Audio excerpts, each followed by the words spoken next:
これですよね。付録。ちょっと僕出遅れたんですけど、まあちょっと試してみたいなと思って購入しました。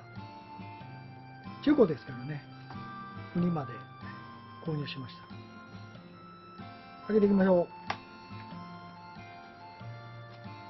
う。あ、でも新品なんか、これ。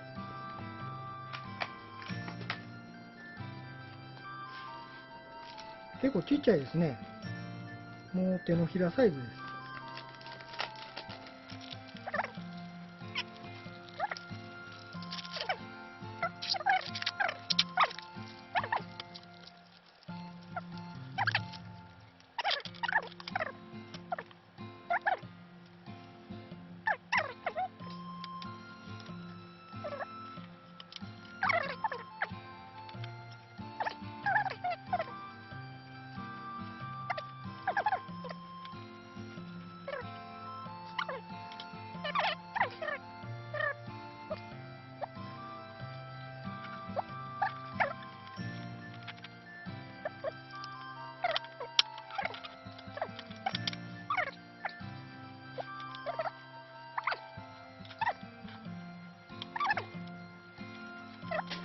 はい、できた。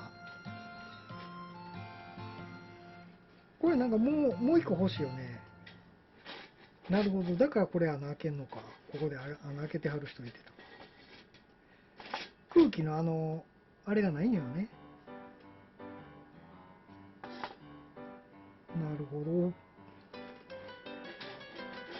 こんな感じです。